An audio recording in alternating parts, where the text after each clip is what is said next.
అన్నద ఏకాదశి పూజా విధానం. ఏకాదశి ప్రాముఖ్యత. ఒక సంవత్సరంలో వచ్చే 24 ఏకాదశులు విశిష్టమైనవే. ఒక్కో ఏకాదశికి ఒక్కో పేరుంటుంది. ఈ క్రమంలో శ్రావణ బహుళ ఏకాదశిని అన్నద ఏకాదశిగా జరుపుకుంటాం. అన్నద ఏకాదశి విశిష్ట ఏమిటి? అన్నద ఏకాదశి పూజ ఎలా చేయాలి? అన్నద ఏకాదశి రోజున గ్రహాలు, నక్షత్రాలు, రాసులు ప్రత్యేక కలయికలు తరచుగా జరుగుతాయి. ఈ సమయం దైవ పూజకు అనువైన సమయంగా పరిగణించబడుతుంది. ఈ అరుదైన సంఘటనలు ప్రజల జీవితంపై ప్రభావాన్ని పెంచుతాయి. కొన్ని సాధారణ కలయికల్లో సిద్ధియోగం, రవియోగంతో పాటు శుభరాశులు ఉన్నాయి. హిందూ మతంలో అన్నద ఏకాదశి ఉపవాసానికి చాలా ప్రాముఖ్యత ఉంది. ఈ ఏకాదశి రోజున అరుదైన సంఘటనలు సంభవించినప్పుడు దాని ప్రాముఖ్యత మరింత పెరుగుతుంది. ఈ ఏకాదశి సమయంలో చేసే పూజలు, వ్రతాలు విశేష ఫలితాలను ఇస్తుందనే నమ్మకం. అన్నద ఏకాదశి రోజున గ్రహాలు, నక్షత్రాలు, రాసులు ప్రత్యేక కలయికలు తరచుగా జరుగుతాయి. ఈ సమయం దైవ పూజకు అనువైన సమయంగా పరిగణించబడుతుంది. కొన్ని సాధారణ కలయికల్లో సిద్ధియోగం, రవియోగంతో పాటు శుభరాశులు ఉన్నాయి. పంచాంగం ప్రకారం శ్రావణ మాసంలోని కృష్ణపక్ష ఏకాదశి తిథి ఆగస్టు 29న ఉదయం 1:19 ప్రారంభమై ఆగస్టు 30 ఉదయం 1:37 ముగుస్తుంది. ఉదయ తిథి ప్రకారం అన్నద ఏకాదశి వ్రతం ఆగస్టు 29వ తేదీ గురువారం నాడు ఆచరించాలి. ఈ ఏడాది ఏకాదశి విశేషం ఏమిటంటే అన్నద ఏకాదశి రోజున 3 మంగళకరమైన శుభ సమయాలు ఏర్పడుతున్నాయి. ఈ ఏకాదశి సమయంలో చేయవలసిన పూజ. విష్ణువు అన్నద ఏకాదశి ఉపవాసం గురువారం రోజు వచ్చింది. పురాణ గ్రంథాల ప్రకారం గురువారం విష్ణువు ఆరాధనకు, ఉపవాసానికి విశిష్టమైన రోజుగా పరిగణించబడుతుంది. అన్నద ఏకాదశి తిథి రోజున సర్వార్థ సిద్ధి యోగం ఏర్పడుతోంది. ఈ యోగ సమయం ఆగస్టు 29న సాయంత్రం 4:39 ప్రారంభమై ఆగస్టు 30వ తేదీ ఉదయం 5:58 ముగుస్తుంది. ఉపవాసం రోజున ఉదయ సిద్ధి యోగం ఏర్పడుతుంది.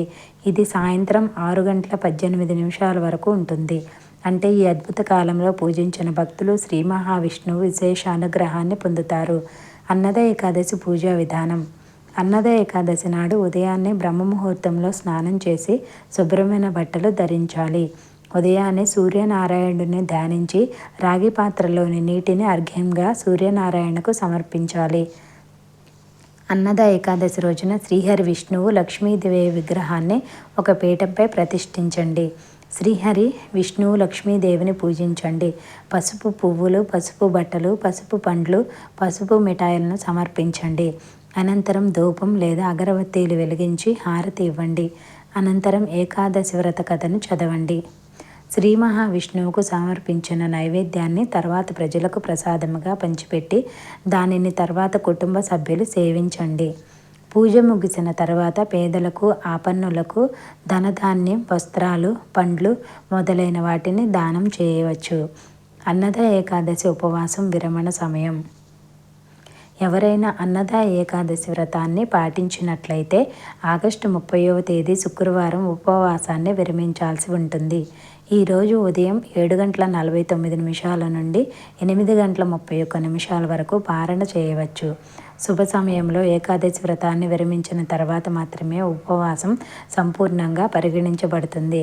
వ్రతం పూర్తి చేసిన తర్వాత మాత్రమే పూర్తి ఫలితాలు పొందుతారు. భగవంతుని అనుగ్రహం లభిస్తుంది.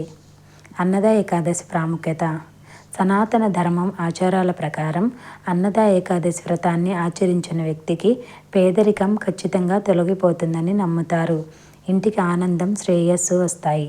ఆర్థిక సంక్షోభం లేదా అప్పుల భారం ఉన్నవారు అన్నద ఏకాదశి వ్రతాన్ని ఆచరించాలి. శ్రీహరి అనుగ్రహం వల్ల మనిషికి ఆర్థిక సంక్షోభం నుండి విముక్తి లభిస్తుంది. అన్నద ఏకాదశి రోజున ఉపవాసం ఉండటం వల్ల పిల్లలు సంతోషంగా ఉంటారు. కష్టాలు తొలగిపోతాయి. ఆచారాల ప్రకారం విష్ణుమూర్తిని పూజించడం వల్ల పాపాలు నశించి మరణానంతరం స్వర్గప్రాప్తి కలుగుతుంది.